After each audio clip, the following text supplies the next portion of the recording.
할렐루야.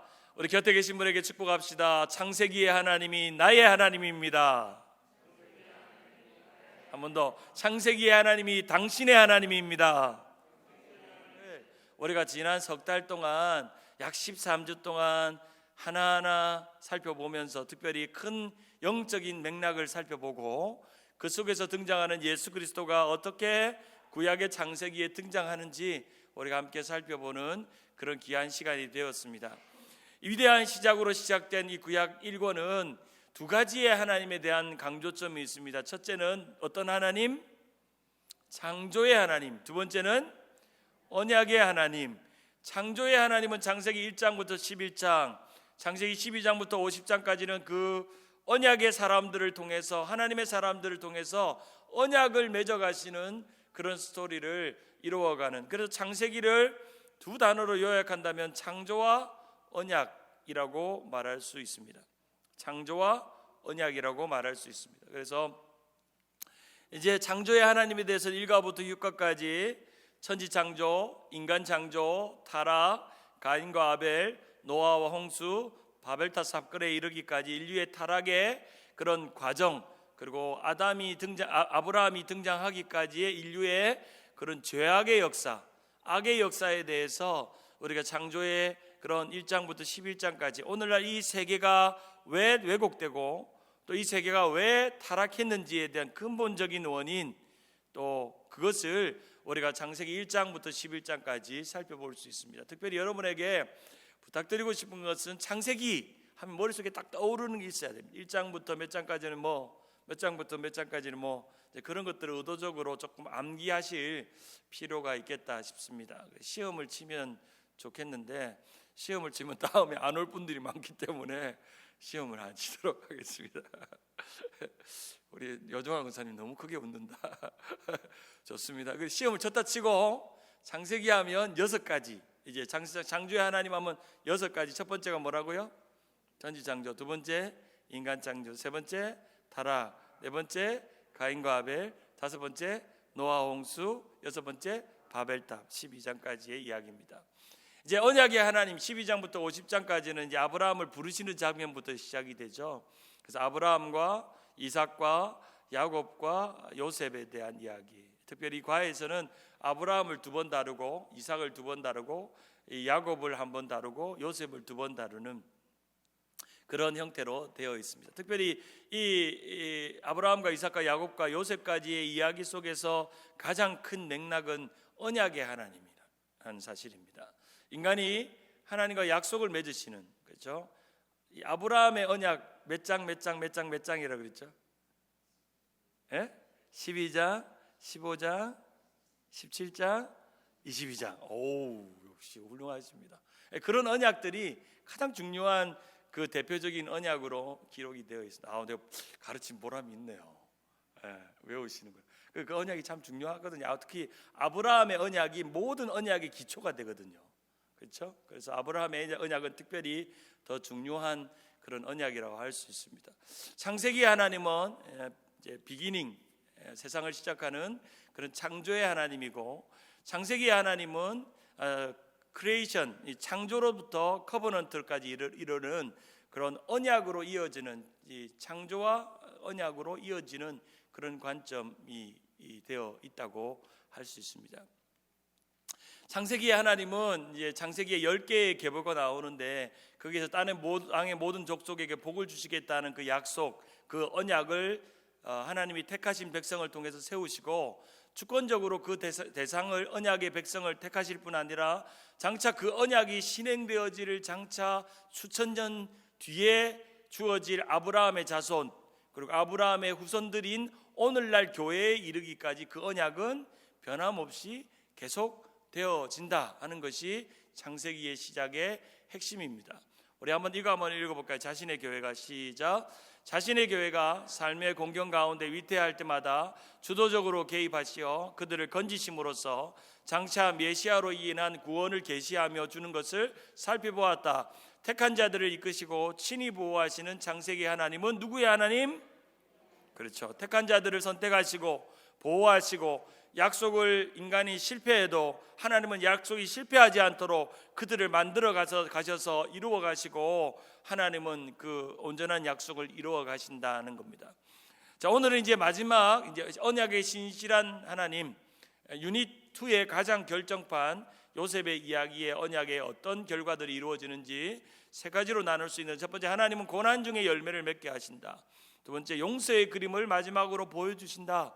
세 번째로, 선으로 악을 이기는 방법을 요셉을 통해서 보여주신다. 사실은 구약의 인물 중에 가장 예수님의 삶을 닮은 존재가 있다 한다면 그는 요셉이라고 할 수 있습니다. 요셉, 가장 예수님 닮은 존재입니다. 그래서 고난도, 용사도, 선을 악을 이기는 것도 다 예수님의 그림에서, 요셉의 모습 속에서 예수님의 그림을 볼 수가 있습니다. 우리가 오늘 특별히 창세기에서 다루지 않은 부분이 창세기 38장의 유다의 이야기죠. 유다의 가장 부정한 이야기, 가장 부정한 이야기죠. 자신의 딸을 범하는 가장 부정한 이야기와 창세기 45장의 요셉의 이야기. 근데 너무나도 아이러니하게도 제가 어릴 때 가졌던 질문 하나는, 왜 예수님은 요셉의 혈통에서 나지 않고 이 부정하고 부끄러운 유다의 혈통에서 났을까? 왜 났을까요? 여러분 그런 생각 해보세요. 요셉처럼 참 훌륭하고 좀 이렇게 믿음의 가문이고 믿음의 명문 가문이라고 불리는 데서 예수님이 그 계보에서 탄생해야 되는데 왜 유다의 계보에서 났을까? 이거에 대해 대답을 할 수 있는 분들은 진짜 공부를 많이 하신 분들인데, 왜 예수님은? 자, 예수님의 탄생은 목적이 뭘까요? 죄를 해결하는 거죠. 그러면 그 예수님은 죄가 없는 존재, 세상이 자랑할 만한 가문에서 태어나야 될까요? 아니면 가장 죄악된 가문에서 태어나야 될까요?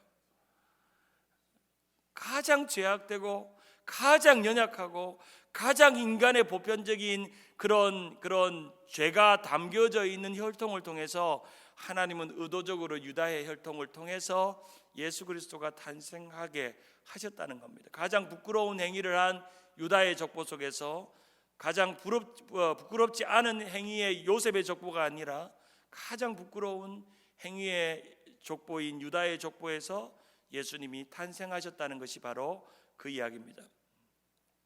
이제 앞서 보낸 자 요셉에 대한 이야기를 봅니다. 우리는 이제 종으로 팔려간 요셉이 이제 총리가 되어서 형들 앞에서 당당하게 등장해서 7년 풍년과 7년 흉년을 맞는 가운데 인생의 대역전 드라마를 쓰는, 그리고 형제들 앞에서 당당하게 자신을 자랑할 수 있는 존재로, 그러나 이 요셉은 자신을 자랑하지 않고 그 기회를 통해서 70명의 가족을 구원하고 기근에서 건져내고 또 그들을 용서하고, 요셉이 고백한 것은 내가 이때를 위해서 나를 하나님께서 보내셨다라고 하는 이 놀라운 믿음의 고백, 그 고백을 하게 하시는 장면입니다.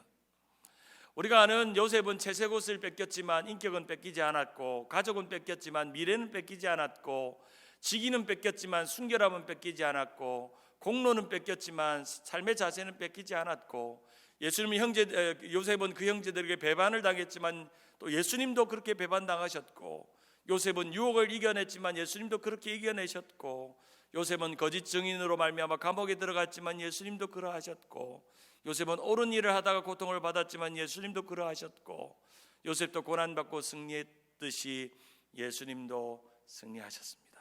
그래서 요셉의 그림은 아주 예수님의 삶과도 너무나도 잘 어울리는 그런 존재라고 말할 수 있습니다. 요셉의 인생의 장소를 보면 아버지의 집에서 구덩이로, 구덩이에서 노예의 집으로, 노예의 집에서 감옥으로, 감옥에서 애굽의 왕궁으로 인생의 역전을 일으키는 그런 아름다운 고난의 용사요 또 승리의 용사라는 것을 우리는 봅니다. 요셉의 옷의 관점에서 보면 채색 옷이 벗겨져서 노예의 옷이 펴지고, 노예의 옷이 벗겨져서 죄수의 옷이 펴지고, 장차 하나님께서 그에게 애굽의 총리의 옷을 입혀주는 그런 장소나 옷이나 시간이 그의 삶에 어떻게 바뀌고 그의 삶을 만들어가는지를 우리 요셉을 통해서 볼 수 있습니다. 요셉의 일생의 가운데 가장 중요한 구절이 있다면 바로 이 구절이라고 할 수 있는데, 창세기 45장 5절 같이 한번 읽어봅니다. 시작. 당신들이 나를 이곳에 팔았다 해서 근심하지 마소서, 한탄하지 마소서. 하나님이 생명을 구원하시려고 나를 당신보다 먼저 보내셨나이다. 참 이런 고백은 아무나 할 수 있는 고백이 아닐 것 같아요. 오히려 형들을 원망하고 혼을 내고 원수를 갚아줘야 될 상황에 그는 자신이 보내진 상황에 대한 그런 믿음의 해석을 가지고 있고, 하나님을 믿는 믿음이 그의 고난과 그의 아픔과 원망까지도 다 사라지게 만든 그런 은혜의 사람으로 그를 탈바꿈시켰다라고 말할 수 있습니다. 요셉에 대한 이야기가 담겨있는 다른 성경 시편 105편 7절에 보면 그가 한 사람을 앞서 보내셨으니 요셉이 종으로 팔렸다. 요셉은 앞서 보낸 자였다. 시편 105편 16절 그가 또 그 땅에 기근이 들게 하사 그들이 의지하고 있는 양식을 다 끊으셨도다. 17절을 같이 한번 읽어봅니다. 시작. 그가 한 사람을 앞서 보내셨으며 요셉이 종으로 팔렸도다. 그의 발은 착고를 차고 그의 몸은 쇠사슬에 매였으니 곧 여호와의 말씀이 응할 때까지 그의 말씀이 그를 뭐하였도다?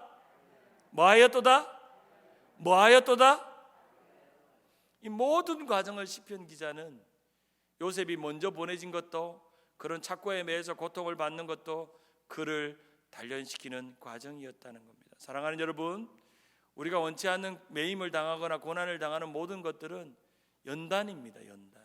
하나님이 나를 훈련시켜 주는 것, 나를 만들어 가시는 훈련이라는 것을 우리가 알게 됩니다.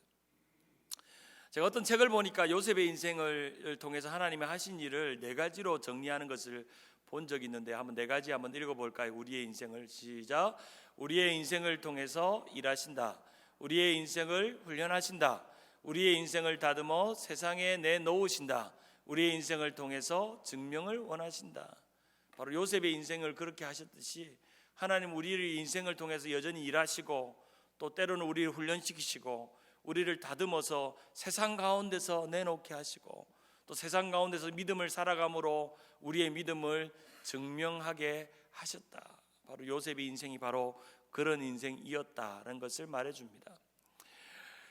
창세기 45장 5절 우리가 읽었던 본문에 보면 근심하지 말라고 형제들에게 말하고 자신의 정체를 이렇게 말합니다. 내가 보냄받은 자다. 이 보냄받은 자라는 것은 또 신약에는 사도의 의미가 있죠. 아포스톨레스, 보냄받은 자. 이 보냄받은 자가, 구원을 위해 보냄받은 자가 또 있죠. 신약에 예수님이죠. 예수님. 그리고 예수님은 제자들을 보내시죠. 그렇죠? 보내시고 부르심과 보내심에 응답하고 반응하는 보내시는 자들. 하나님은 보내시는 자들이 있다는 겁니다. 야곱의 70명 가족을 위해, 그리고 그 보내시는 과정 속에서 20년의 원한과 원망을 쌓아두지 않고 한 번에 화해하는 그런 요셉의 모습을 봅니다. 17세 노예 소년에서 13년 동안 노예로 지내다가 약 30세 나이에 애굽의 총리가 되죠. 이 애굽 사람들은 요셉을 이렇게 평가합니다. 41장 38절 한번 같이 한번 읽어봅니다. 바로가 시작. 바로가 그의 신하들에게 이르되 이와 같이 하나님의 영에 감동된 사람을 우리가 어찌 찾을 수 있으리요 하고, 하나님의 영에 감동된 사람, 하나님의 영에 사로잡힌 사람, 어떤 고난과 어려움과 문제가 생겨도 하나님의 영이 그를 사로잡아서 그가 하는 모든 일이 형통하고 그가 하는 모든 일이 원망이나 불평이 아니라 오히려 그걸 통해서 다른 사람을 위로하고 격려하는 하나님의 영에 감동된 사람, 바로 웃기는 우리 나성 안뮤교의 모든 성도들이 가슬배 프로젝트가 끝나는 여러분의 마음이 하나님의 영에 감동된 요셉과 같은 인생이 되기를 주님의 이름으로 축원합니다. 하나님의 영에 감동됐고 사로잡히면 그 마음에 미운 마음이 떠나갑니다. 자신의 삶의 처지에 대한 원망이 떠나갑니다. 슬픈 마음이 떠나갑니다. 문제는 우리가 하나님의 영에 감동되지 않아서 남을 용서하지 못하고 미운 마음이 생기고 원망하는 마음이 생기고 감사치 못하는 마음이 생기고, 하나님의 영에 감동되고 사로잡히면 우리 주변의 모든 사람이 내가 하나님의 사랑에 감동된, 하나님의 영에 감동된 것을 보고 압니다. 옆에 분 한번 보세요. 하나님의 영에 감동됐는지. 하나님의 영에. 그래서 세상 사람들이 붙여준 이 요셉의 이름은 사브낫 바네아입니다. 이 사브낫 바네아의 원래 뜻은 은밀한 것을 열어보는 자라는 뜻이에요. 은밀한, 이방 사람들이, 애굽 사람들이 요셉을 보니까 너무너무 신기한 거죠. 저 노예로 와가지고 감옥에 있다가 와가지고 출신 성분도 저기 시골에 있는 뭐 좀 보이지도 않는 그런 지역에 나왔는데, 요셉이라는 사람이 하는 일마다 잘 되고 하나님께서 손을 닿는 마다 복을 주고 은혜를 충만하게, 제가 믿는 신은 뭘까 보다가 사브낫 바네아, 저 사람은 은밀한 것을 열어보는 자. 사랑하는 여러분, 여러분도 사브낫 바네아가 되기를 축복합니다. 여러분의 인생의 은밀한 것, 하나님의 신실한 은밀한 것, 여기서 은밀한 건 뭐냐면 하나님의 언약입니다. 자기 백성을 끝까지 지키시고 함께 하신다는 그 언약, 그것을 열어보는 자가 되는 겁니다. 오늘 말씀을 세 가지로 여러분에게 나눕니다. 고난 중에 열매를 맺게 하십니다. 여러분이 고난 중에서 어떤 열매를 맺어야 될까요? 고난 속에서 여러분은 하나님의 영에 사로잡힌 자라는 열매를 맺어야 합니다. 그리고 은밀한 것을 열어보는 자와 같은 사브낫 바네아와 같은 새로운 이름을 얻으셔야 합니다. 야곱이 그 고난과 어려움 속에서 그의 이름에 이스라엘이란 이름을 얻었듯이, 아브람이 아브라함을이라고 얻었듯이, 사라가 됐듯이 새로운 이름을 얻어야 합니다. 여러분의 신앙생활 속에서 그런 고난이 여러분에게 새로운 이름을 얻을 수 있는 기회입니다. 크리소스톰이라는 중세의 우리 신학자는 이런 말을 했습니다. 요셉은 한번 읽어볼까요? 시작. 요셉은 고난을 인내로 견뎠고 인내는 그의 인격을 함양시켰고 인격 덕분에 그는 소망 안에서 행했으며 소망은 그를 실망시키지 않았다. 소망이 그를 실망시키지 않았다. 사랑하는 여러분, 고난 당하는 자 있느냐? 너희는 기도할 것이요, 고난의 끝에 우리에게 주어지는 것은 인내와 소망입니다. 인내와 소망을 붙잡는 것입니다. 사랑하는 여러분, 고난 속에서 우리는 어떤 열매를 맺고 있는지를 생각해 보시기를 바랍니다. 지난번에 제가 요셉에 대한 이야기를 할 때 이 책에 대한 부분을 인용을 했는데요, 요셉은 몇 가지 중요한 테스트를 잘 지났습니다. 첫째는 자만심의 테스트, 두 번째는 구덩이 테스트, 세 번째는 청지기 테스트, 네 번째는 순결 테스트, 다섯 번째는 인내 테스트, 여섯 번째는 말씀 테스트, 일곱 번째는 권력 테스트, 여섯 번째는 재정 테스트, 아홉 번째는 용서 테스트, 열 번째는 목적 테스트와 같은 테스트를 통과함으로 그는 하나님의 영에 사로잡힌 자, 그리고 사브낫 바네아와 같은 이름을 얻게 된 것입니다. 두 번째로 용서의 그림을 이 요셉의 모습을 통해서 보여줍니다. 한번 여러분 입장을 바꿔놓고 생각해 보세요. 여러분이 원망했던 그 사람이 내 눈앞에 나타났는데 내가 혼을 내주고 갚아주고 할 수 있지만 오히려 그들의 마음을 위로하고, 이제 이 아버지가 죽는다는 소식을 듣고 형들이 두려워하니까 형들을 두려워하지 말라고 오히려 그들을 위로하고 격려하는 용서의 사람입니다. 요셉은 두려워하는 형제들의 목을 신선한 눈물로 적시면서 사랑의 눈물로 그들의 증오를 씻어주었다. 우리가 사랑의 사람으로 거듭날 때 우리는 누군가를 용서하는 겁니다. 제가 오늘 이 교재를 보다가 이런 질문을 본 적이 있어요. 원한을 품는 것과 복음은 어떻게 상반됩니까? 우리가 다른 사람을 용서하지 못하는 것과 복음을 믿는다고 하는데 용서가 안 되는 일이 있다면 그건 진짜 복음일까요? 복음을 알고 있고 예수 그리스도의 그 한없는 억만 값을 주고도 살 수 없는 그 용서를 경험하고도 내가 어제 누군가와 싸웠던 것, 아니면 오랜 동안 내 마음에 품었던 것 용서하고 있고 있다면 진짜 복음을 믿는다고, 복음을 산다고 말할 수 있을까요? 복음을 사는 것과 용서하는 것은 별개다 생각이 되는 게 가장 어려운 일이죠. 그래서 용서를 해야 진짜 복음을 사는 겁니다. 한번 따라할까요? 용서를 해야 진짜 복음을 삽니다. 그렇죠? 혹시 여러분 보니까 용서하지 못할 분이 있는지는 모르겠지만 한번 생각해 보세요. 내가 복음을 믿는데 진짜 이 사람 용서 못하겠다 하는 사람 있는지 한번 생각해 보시기를 바랍니다. 세 번째로 선으로 악을 이기라. 로마서 12장 22절 악에게 지지 말고 선으로 악을 이기라. 로마서 16장 19절 같이 한번 읽어봅니다. 너희의 순종함이 시작. 너희의 순종함이 모든 사람에게 들리는지라. 그러므로 내가 너희로 말미암아 기뻐하노니 너희가 선한데 지혜롭고 악한데 미련하기를 원하노라. 바로 이 요셉과 같은 사람이 그런 사람 같아요. 선한데 지혜롭고 악한데 미련한 사람이에요. 그가 악한데 더 지혜로울 수 있었던 사람이었지만 그는 오히려 선한 일에 지혜로웠고 악한데 미련한, 그래서 보디발의 아내가 자기에게 유혹해 왔을 때 그는 선한데 지혜로워서 그 유혹을 이겨냈고, 만약에 악한데 지혜로웠다면 그 보디발의 여인을 잘 유혹해서 이용해서 자신의 신변의 새로운 삶의 장을 만들기 위해 이용했을 테지만 그는 선한데 지혜롭고 악한데 미련했기 때문에 오히려 고난받고 고통받고 선하게 사람으로 선하게 지혜롭게 삶으로 고난받는 일을 감수할 수 있었습니다. 그리스도인의 삶은 선한데 지혜롭고 악한데 미련하는 삶, 바로 요셉의 삶, 악에 지지 말고 선으로 악을 이기는 삶, 그 삶이 우리의 삶입니다. 우리 한번 이 글자 한번 읽고 이 글을 한번 읽어볼까요? 십자가는 시작. 십자가는 하나님이 가능한 최고의 악을 취하여 최고의 선, 즉 악의 파괴를 이룰 수 있음을 보여주는 것이다. 어떤 순간에도 우리는 선을 선택하는 것, 바로 이 요셉의 삶이요, 너무나도 우리가 범접하기 힘들 무릇 범인들이 할 수 없는, 평범한 사람이 할 수 없는, 대단한 사람들만이 할 수 있는 모습을 우리에게 보여주면서 우리도 요셉과 같이 이 선으로 악을 이기는 삶 살아야 되겠다 하는 결단 내리게 됩니다. 자, 오늘은 제가 이렇게 오늘 이 마무리를 하려고 합니다.